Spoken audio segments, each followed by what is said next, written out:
A UTE Proyecón Rebobén González resultou a adxudicataria para acometer o proxecto de reforma do Pazo de Goiáns. A piques de rematar o mandato, o Executivo boirense adxudicou esta obra que ascende a preto d'1 millón de euros e que conta cun prazo de execución d'1 ano, se todo marcha sobre o previsto. En teoría, salvo cousas que se poden dar na vida, insalvables, que a empresa vaya ben, que non vaya a concurso de acreedores como ten pasado, e todo eso nun ano o edificio estaría listo. Os traballos iniciaránse de contado, unha vez que o director de obra o autorice. As obras afectarán á torre e o edificio principal, acometéndose a súa rehabilitación integral, pero conservando os elementos que se atopen aínda en bo estado. Nós o que temos ahora máis ou menos en mente xa é o esbozo dun plan director para todo, non para o Pazo, para toda a finca.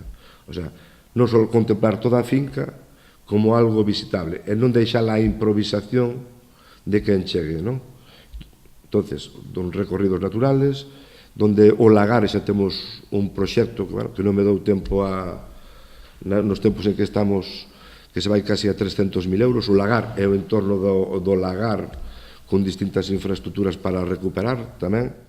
A actuación poderá ser financiada grazas ao crédito solicitado polo Concello ao Fondo de Cooperación do Instituto Galego da Vivenda e do Solo. Trátase dunha liña de créditos sen intereses, dirixida á rehabilitación de patrimonio en concellos de menos de 50.000 habitantes.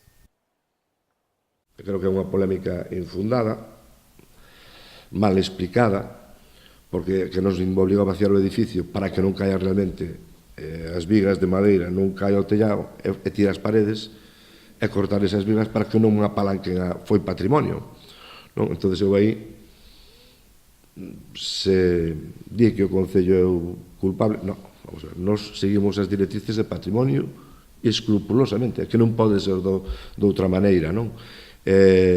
Estamos aí nunha listaxe roxa que eu non entendo ben, é verdad que o Pazo hai que defendelo, eu pollería nunha listaxe xa casi naranja, non?